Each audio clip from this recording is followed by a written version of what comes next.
서울성모병원 신경외과에서 임상진료 조교수로 일하고 있는 조우철이라고 합니다. 앞에서 그 이한빈 교수님께서 뇌졸중에 대한 이 전반적인 내용과 치료 그리고 어떻게 해야 될지 너무 잘 알려주셨는데요. 다시 한번 감사드리고 저는 아무래도 신경외과다 보니까 이거를 실제로 어떻게 수술로 조금 도와드릴 수 있는 방법이 있을지, 시술은 어떻게 되는지 그런 내용들에 대해서 여러분들께 알려드리려고 합니다. 최대한 쉽게 설명드리려고 노력하겠으며 중간에라도 궁금하신 분들이 있으면 언제든지 손들고 질문해 주시면 감사하겠습니다. 먼저 앞서 이제 이한빈 교수님께서 말씀해 주셨던 것처럼 뇌졸중이라는 거는 혈관이 막혀서 생기는 뇌경색, 혈관이 터져서 오는 뇌출혈, 이 두 가지입니다.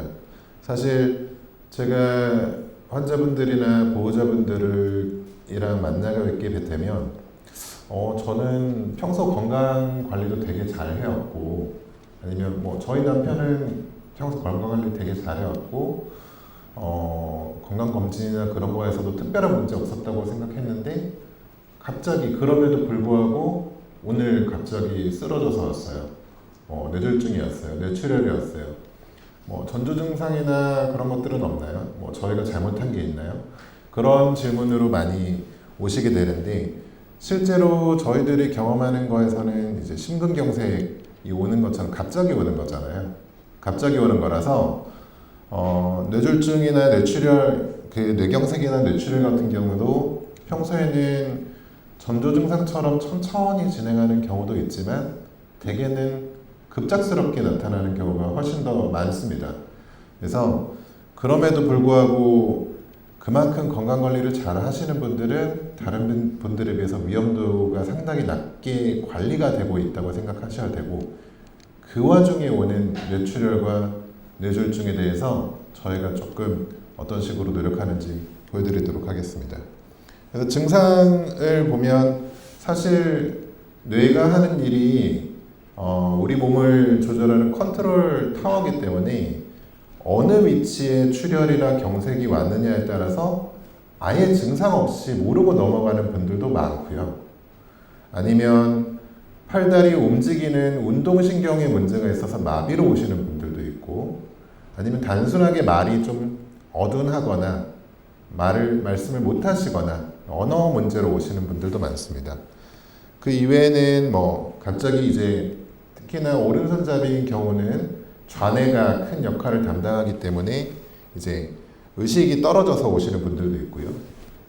혹은 후대뇌 같은 경우는 시야를 담당하기 때문에 즉 그 뇌에 있는 각 부분마다 역할이 다 다르기 때문에 그 부위에 온 뇌경색과 뇌출혈에 따라서 증상이 너무나도 다양하게 나타날 수 있습니다. 반신마비, 언어장애, 의식장애, 시력이 떨어진다든지 갑자기 한쪽 시야가 좀 좁아진다든지 핑핑 도는 듯한 어지럼증들도 있고 두통으로 오시는 분들도 있겠습니다.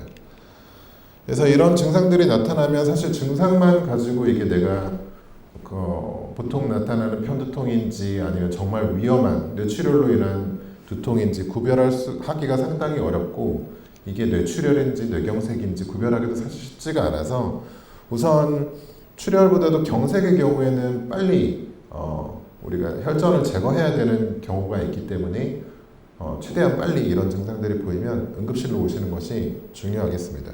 그래서 응급실에 오게 되면 저희가 CT를 촬영하고 경색인지 출혈인지 먼저 감별을 하고요.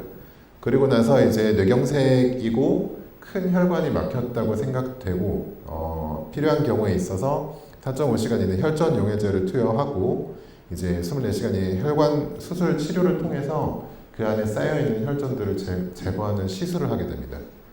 그게 여의치 않을 경우는 수술적으로 치료로 가야 되는 경우도 있습니다.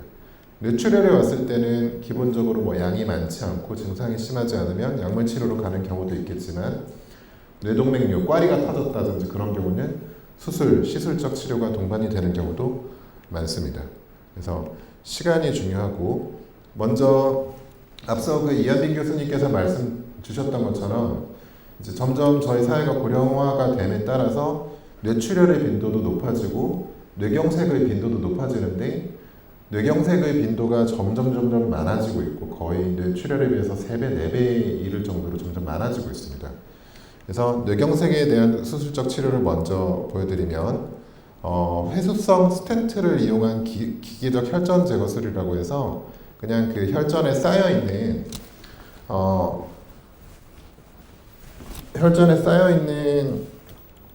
것들을 제거해서 지금 간단한 동영상을 보여드릴 건데요.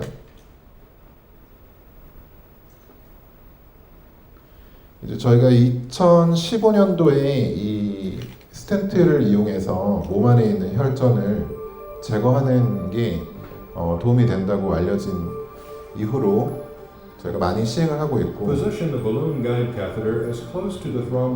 이런 혈관 안쪽으로 붉은 관과 이런 기구들을 이용해서 여기 있는 부분이 혈전입니다.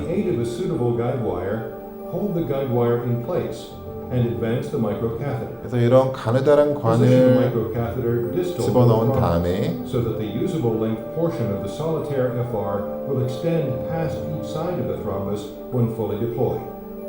Once the microcatheter is in place, remove the guide wire and tighten the RHV to secure the catheter.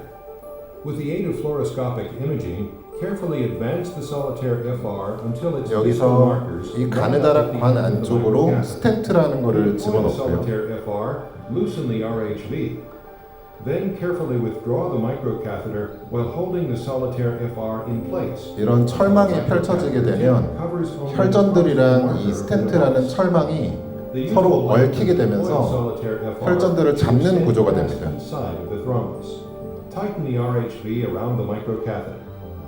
그리고 나서는 이 잡힌 혈전을 가지고 천천히 당겨서 Inflate the balloon of the guide catheter to occlude the vessel. 머리 안에 있는 혈전을 제거하는 과정이 Slowly 되겠습니다. withdraw the microcatheter and solitaire FR as a unit to the guide catheter tip while applying aspiration to the guide catheter. 그래서 지금 보여드린 영상으로 치료하는 그 회수성 스텐트를 이용한 기계적 혈전 제거술 이외에도 더 굵은 관을 혈전 안에 갖다 대서 바로 흡인하는, 뽑아내는 치료들도 있고 스텐트를 이용하는 경우도 있고 같이 하는 경우도 있습니다. 그래서 이런 식의 스텐트가 철망이 있으면 여기다가 이제 혈전들이 달라붙는 구조로 형성이 되게 되겠고 예시를 한번 보여드리면 60세 여자 환자분으로 왼쪽 마비가 오고 그 다음에 구음장애, 말씀을 잘 못하시고 그리고 증상 발생한 지 43분 만에 응급실로 오셨습니다. 그리고 그 신경과 교수님들께서 증상 발생 100분 만에 혈전 용해제를 투여 시작하고 이제 한 1시간 정도 더 뒤에 지나서 기계적 혈전 제거술을 시작했던 케이스입니다. 이 노란색 동그라미를 보시면 여기서 보이는 여러 가지 이 갈색 관들이 머리에 피를 공급해주는 뇌혈관인데요. 여기 왼쪽 뇌로 올라가는 혈관들은 다 멀쩡하게 있는 반면에 오른쪽 뇌로 올라가는 혈관은 이 입구 부분에서 딱 막혀 있습니다. 이 막힌 부분에 아까 동영상에서 보셨던 혈전이 떡하니 막혀 있는 상태가 되겠고, 이제 저희가 CT를 한번 봅니다. 이미 뇌경색이 이 혈관이 막히게 되면 시시각각으로 이제 뇌가 죽어나가기 시작합니다. 그러면 실제로 이게 저희가 뚫었을 때도 불구하고 뚫은 이후에도 뇌경색이 많이 오는 분들도 있고 어떤 분들은 뇌경색이 거의 없이 혹은 정말 최고의 경우에는 뇌경색이 하나도 없이 지나가는 분들도 있습니다. 그런 것들을 저희가 평가를 하고 이분 같은 경우는 이제 어느 정도 막혀서 이 빨간색 보이시나요? 빨간색 뇌는 우리가 치료를 안 하면 뇌경색이 진행될 부위입니다. 만약에 이게 잘 뚫려가지고 다시 한 번 더 혈액 흐름이 뇌로 잘 들어가게 된다면 이만큼의 뇌의 상당 부분을 살릴 수 있게 돼서 이제 치료하지 않으면 마비가 심하게 남을 거고 치료하게 돼서 잘 뚫리게 되면 돌아올 수 있는 기회가 있는 겁니다. 시간이 너무 중요하고요. 그래서 지금 여기 보시는 혈관 조영술을 통해서 요 우측 중내동맥 입구 부분이 막힌 것을 확인하고 제거를 했더니 아주 작은 혈전입니다. 아주 작은 혈전만 제거를 하더라도 이제 다 개통이 된 것을 확인할 수 있고 실제로 이 치료하지 않았을 때 이 붉은색 부분이 모두 다 뇌경색이 온다면 실제로 이 환자분 같은 경우는 이 안쪽의 작은 부분만 뇌경색이 와서 지금은 많이 회복하신 상태로 일상생활 가능할 정도로 많이 회복된 케이스가 되겠습니다. 그리고 그래서 아까 말씀드렸던 것처럼 지금 저희가 사실은 이 뇌경색이라는 게 혈관이 막혔을 때 머리를 열어서 그 혈관 막힌 부분을 혈관을 열고 그 안에 있는 혈전을 제거하고 이렇게까지 하기는 시간이 사실은 상당 시간 소요가 돼서 저희가 수술을 준비하고 수술을 하는 시간 중에 이미 뇌경색이 진행되는 분들이 많이 있었습니다. 근데 이제 1990년대 후반부터 이제 혈관 안쪽으로 머리 혈관들에 대한 치료들이 하나씩 발달하기 시작했고 여러 가지 기구들이 근 20, 30년 사이에 엄청나게 많이 발달을 했습니다. 엄청나게 많이 발달을 해서 2015년도부터는 이제 공식적으로 근거를 가지고 가만히 있는 환자, 그 뇌경색이 온 환자들에서 약물 치료만 했을 때에 비해서 시술을 했을 때 효과가 훨씬 더 낫다는 것들이 이제 발표가 됐고 여러 가지 기구들이 있습니다. 스텐트들도 있고 아니면 굵은 관이 하나 더 들어가서 혈전을 이렇게 딱 빨아들이는 형태로 제거하는 경우도 있고 동반된 경우도 같이 사용하는 경우도 있고요. 점점 기구들은 부드러워지고 멀리까지 도달하게 되고 이렇다는 얘기는 예전보다 이 시술의 난이도가 점점 개선되고 있고 그 다음에 시술에 걸리는 시간도 많이 줄여주고 그 다음에 다시 재개통할 수 있는 확률을 많이 높여주게 됩니다. 그래서 저희가 또 다른 분 한 분을 보면 이제 이분 같은 경우는 기구를 두 가지를 다 사용한 거죠. 79세 남자 환자분이었고 이번에는 왼쪽 마비와 말씀 어눌하신 증세로 그 응급실을 내원하셨고요. 마찬가지로 오른쪽 그 중내동맥 뒷부분의 중간 부분이 막힌 상태로 와서 저희가 개통을 했던 케이스입니다. 마찬가지로 이 노란색 부분이 아까 제가 말씀드린 것처럼 만약에 이미 여기가 뇌경색이 다 온 분들의 경우에는 물론 뭐 정말 빠르게 오신 분들의 경우에 저희가 이거를 혈전을 제거했을 때 살아나는 경우도 있지만 뇌경색이 이미 진행된 분들도 있고 그에 비해서 아직까지는 이 머리 혈관들이 아까 보면 되게 나뭇가지처럼 여러 갈래로 많이 올라가잖아요. 한 군데가 막혔을 때 어떤 분들은 돌아서 또 도와주는 경우도 있습니다. 그걸로 겨우겨우 버티고 있는 상황에서 저희가 그 막힌 혈전들을 제거해주면 드라마틱하게 좋아지는 경우도 많고요. 그런 환자분들이 이제 MRI나 CT를 찍어보면 요 살릴 수 있는 노란색 부위가 상당히 넓습니다. 그래서 이런 분들에서 마찬가지로 제거를 해서 좋아졌던 케이스고요. 이게 아까 제가 말씀드렸던 2015년도에 해외에서 가장 유명한 그 논문들에서 발표됐던 내용입니다. 치료를 우리가 안 했을 때에 비해서 치료를 하고 났을 때 그 환자분들의 임상 증상이 개선되는 경우가 뭐 19% 대 33%, 29% 대 53%뭐 이런 식으로 훨씬 더 낫다는 게 증명이 됐고 이것도 벌써 10년 전 얘기입니다. 여기서 보면 이제 그러면 성공적으로 혈전을 제거한 확률을 보면 낮게는 뭐 58.7%부터 높게는 88% 정도인데 아까 제가 말씀드렸던 것처럼 기구들이 많이 발달을 했고 저희들의 스킬들도 많이 늘어서 지금 저희 병원에서 최근 3년, 4년 정도 데이터를 보면 약 97% 정도의 재관리율을 보이고 있습니다. 예전에 한 80% 미만으로 뚫었던 게 저희 병원에서 지금은 3, 4년 사이의 데이터들 보면 97% 이상 뚫었다는 거는 예전에 비해서 그 기술들이 많이 발달했다고 생각을 하시면 되겠습니다. 그래서 이런 시술에도 불구하고 저희가 또 다른 수술을 해야 되는 경우들도 있습니다.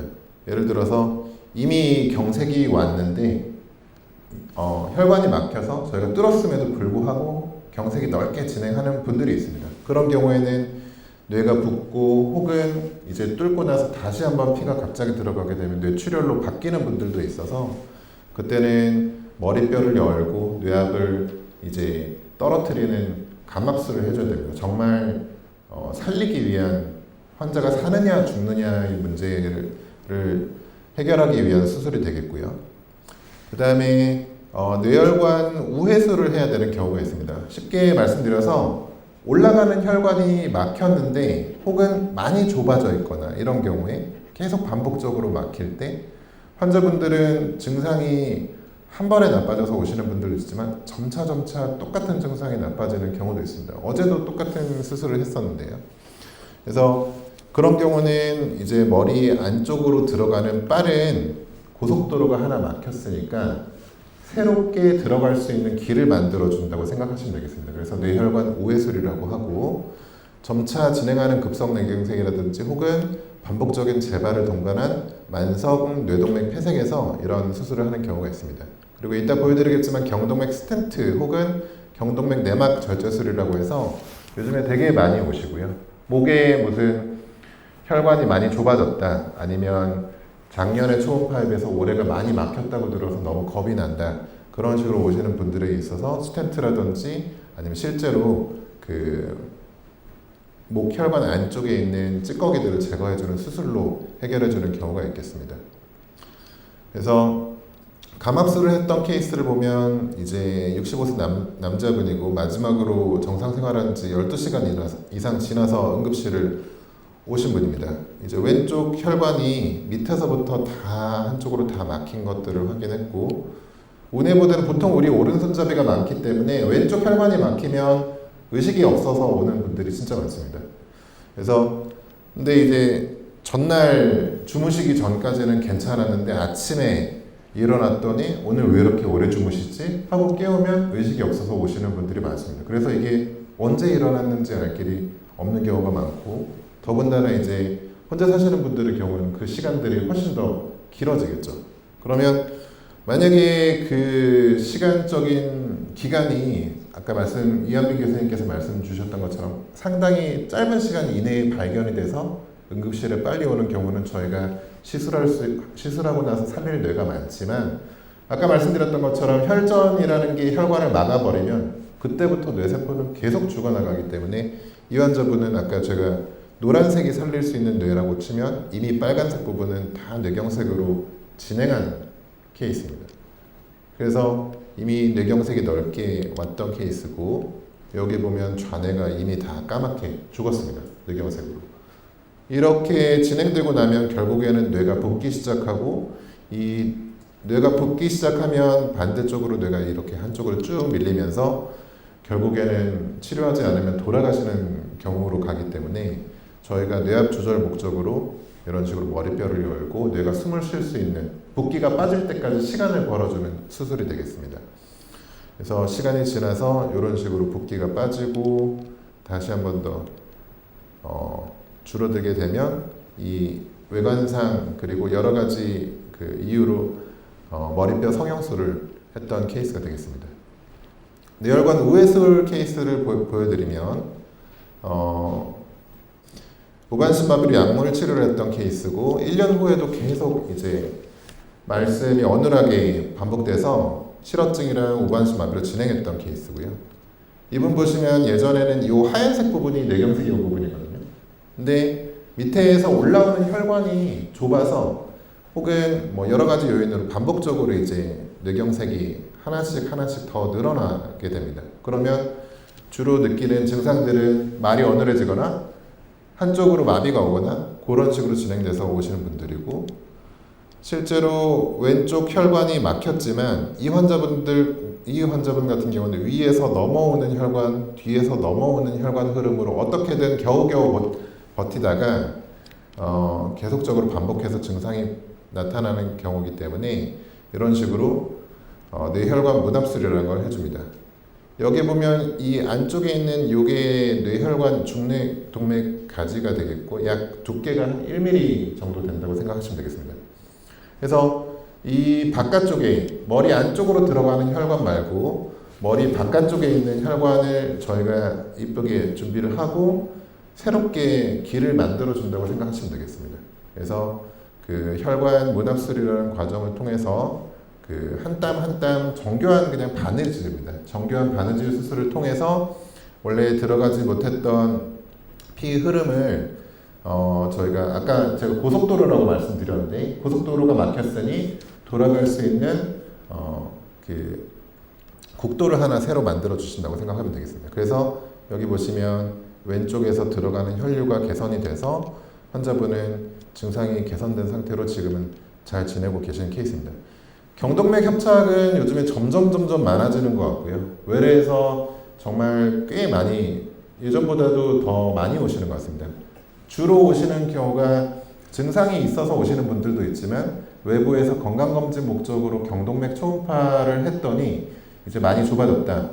뇌경색 위험도가 높으니까 빨리 가봐라 라고 해서 오시는 경우가 많습니다. 그래서 제가 그 보는 형태는 크게 이제 세 개의 군으로 나눠서 1단계, 2단계, 3단계 이제 그 이후로 막힌 게 되겠습니다. 50% 미만 막혔을 때는 경도, 50에서 70% 막혔을 때 중등도, 70% 이상 막혔을 때를 고도라고 하고 일단 저희가 증상이 없는 무증상의 경우에는 70% 미만으로 막혔을 때는 대개는 약물 치료로 유지를 하게 돼 있고요.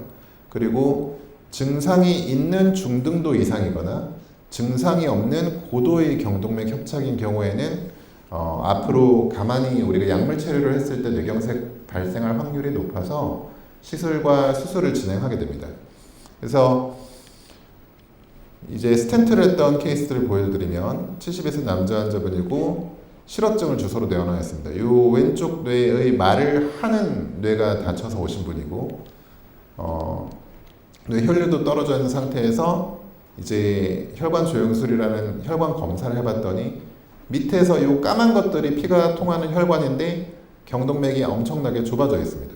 그래서 이 혈관을 넓히기 위해서 왼쪽에 보시는 동영상처럼 가느다란 관을 넣고 이제 저희가 시술하면서 이 찌꺼기들이 머리 안쪽으로 훅 날아갈 수가 있기 때문에 위에 우산 같은 보호 장치를 설치를 해둔 다음에 그 다음에 여기 있는 좁은 부분에다가 풍선으로 관을 넓히고 스텐트를 펼쳐서 좁아졌던 혈관을 넓히는 시술이 되겠습니다. 그래서 여기 보시면 이만큼 좁아졌던 혈관이 실제로는 스텐트를 펼치고 나서 개선된 것을 확인할 수 있습니다. 결국 이 경동맥 스텐트의 목적은 무증상인 분들의 경우에는 앞으로 생길 수 있는 그 뇌경색 확률을 낮춰주는 거고요. 그 다음에 뇌경색이 일부 온 환자분들에 있어서는 새롭게 넓게 올 수 있는 뇌경색 확률을 줄여주는 게 목표입니다.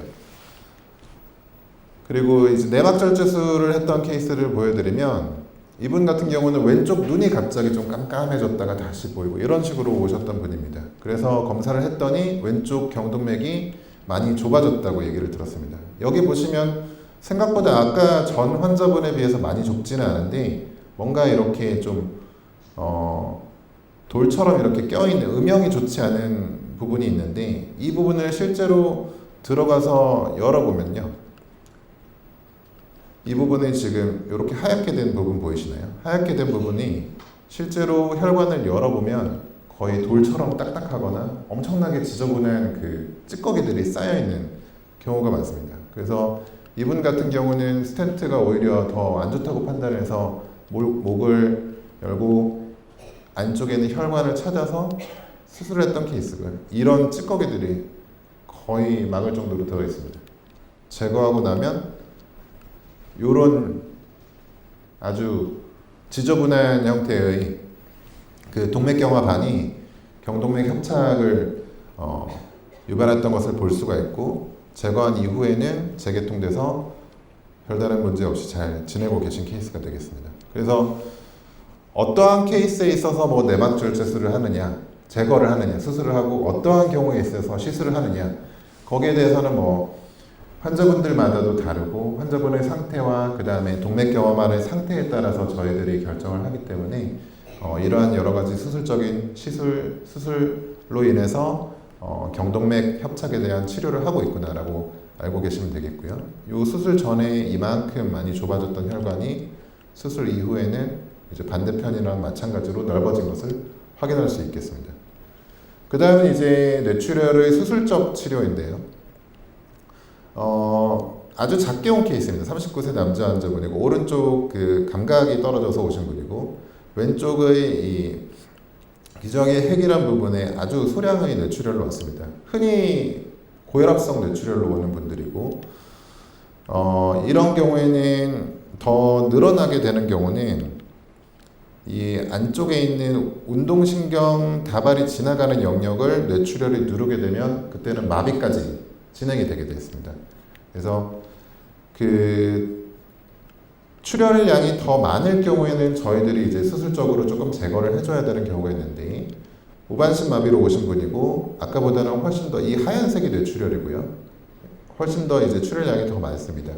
언어 장애가 왔고 그 다음에 우반신 마비도 진행됐던 분입니다.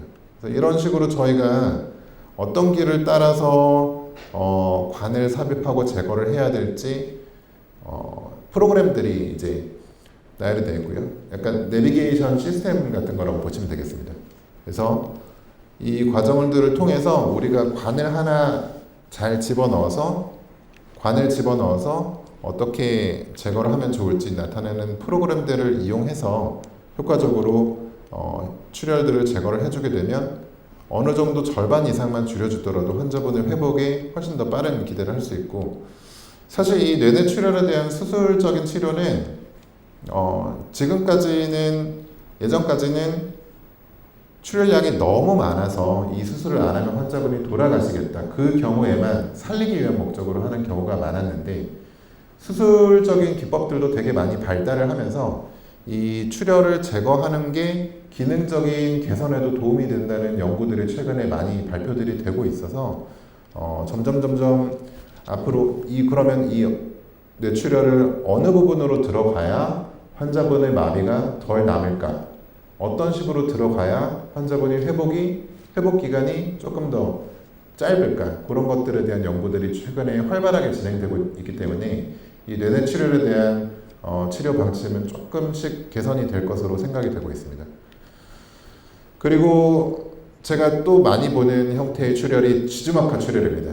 뇌동맥류, 꽈리라고도 부르고 이미 뭐 너무 유명한 질병이라서 한 번씩 들어보셨을 것 같습니다. 그래서 뇌동맥류라고 해서 머리 혈관을 통해서 저희가 심장에서 머리로 평생을 이제 심장이 뇌로 피를 보내고 있는데 그 중에서 그러면 그 피가 혈관을 통해서 가니까 계속 부딪혀서 끝까지 가게 됩니다.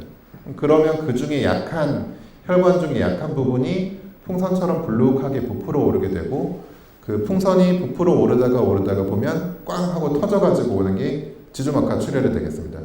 그래서 이 형태의 지주막하 출혈이 왔을 때 환자분들이 공통적으로 말씀하시는 두통의 양상이 머리에 벼락이 쳤어요. 망치로 얻어맞은 것 같아요. 아니면 폭탄이 터졌어요.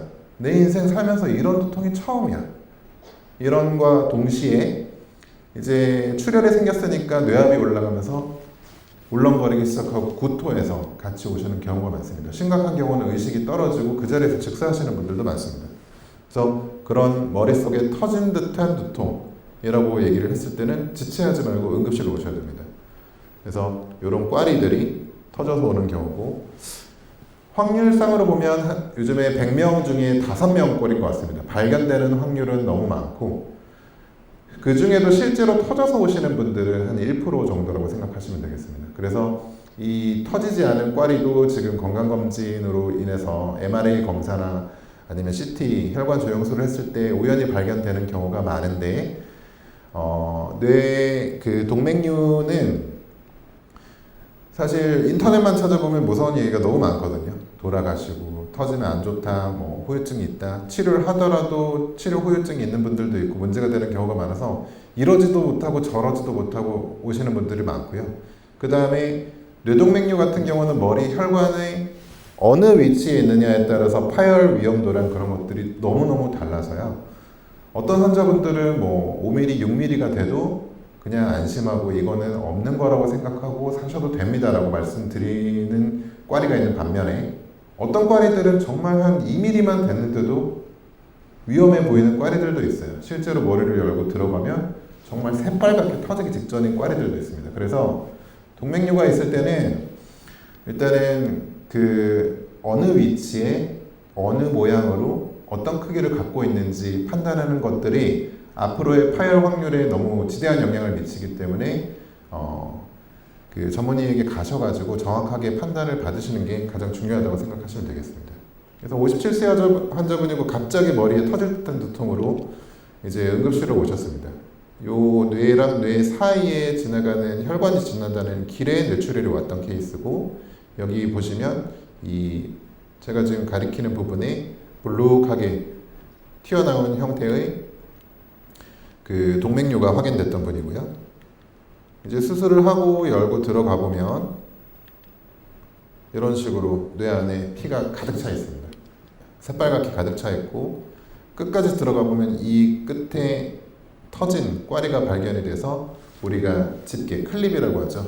클립 수술로 인해서 이 재파열을 막은 케이스가 되겠습니다. 다행히 환자분은 별다른 이상 없이 잘 지내고 계시고 지금 머리에 있는 클립은 평생 그냥 갖고 사시게 되겠습니다. 그리고 수술을 하는 경우도 있지만 사실 요즘에는 터진 꽈리에 대해서는 시술로 치료를 하는 경우가 더 많습니다. 그래서 마찬가지로 이제 실신 후에 의사소통이 되지 않아서 갑자기 응급실로 오신 분이고, 머리에 있는 그 지주막하 출혈을 확인해서 봤더니 요 뾰족한 형태의 뇌동맥류가 발견됐던 케이스고요.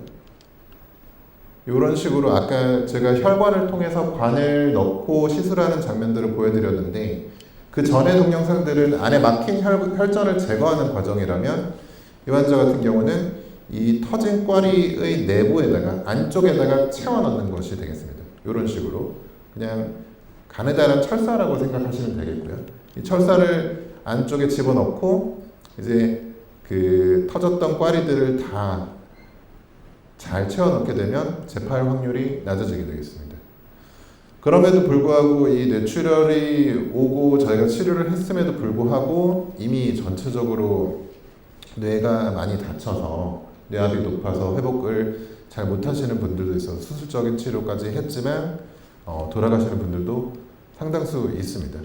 그래도 예전에는 저희가 이 지주막하 출혈이 왔을 때 보통은 3분의 1은 그 자리에서 즉사를 한다고 말씀을 드리고, 한 3분의 1은 치료를 하다가 돌아가시는 경우가 있다고 말씀드리고, 또 한 3분의 1은 치료를 해도 후유증이 남는다고 말씀드립니다. 그 중에 10분 중에 1분 정도가 터지고 나서 정상 생활을 할 수 있을 정도로 돌아오기 때문에 그 터지기 이전에 발견된 경우라면 아까 제가 말씀드린 대로 그 파열 위험도에 따라서 이거를 치료할 거냐 아니면 지켜볼 거냐 결정을 하게 될 거고요. 치료를 해야 되는 경우라면 후유증을 남기지 않는 것들이 중요하기 때문에 머리를 열고 궤두술로 해결을 할 건지 아니면 시술로 메워줄 건지에 대해서 저희들이 고심을 해서, 제가 중요하게 생각하는 포인트는 사실 후유증이 0%였으면 좋겠는데 사실 0%라는 게 쉽지가 않고, 그렇죠? 그래서 그 중에서 저희들이 가장 가능하면 환자분들한테 후유증이 덜 남고 재발이 적은 방법으로 선택을 하려고 노력을 하고 있습니다.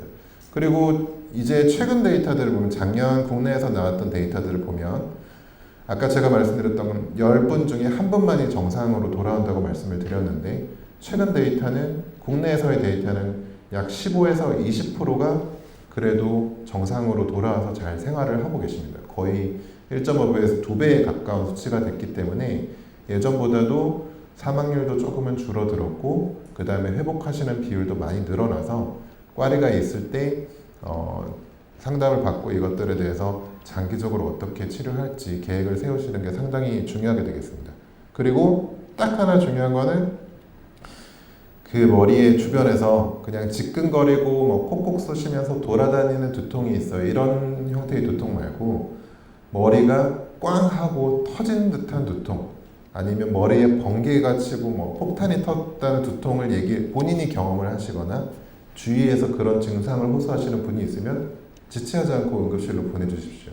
저희가 최선을 다해서 잘 해보도록 하겠습니다. 그래서 저희가 타임 이즈 브레인이라고 하는데, 뇌졸중이 출혈이 됐건 경색이 됐건 시간이 너무 중요한 질환이고요. 특히나 경색에 있어서는 시간이 정말 1분 1초를 다툴 때가 많으니까 빨리 오시는 것들이 중요하시고, 저희가 이 시스템을 만드는 것들이 사실 쉽지가 않고 진료의 질을 유지하는 게 쉽지가 않음에도 불구하고 병원 내 모든 직원분들 그리고 모든 과의 의료진분들께서 도와주시기 때문에 예전보다도 성적들이 점점 좋아지고 있습니다. 좋아지고 있고 이 질을 유지하기 위해서 엄청난 노력을 하고 있습니다.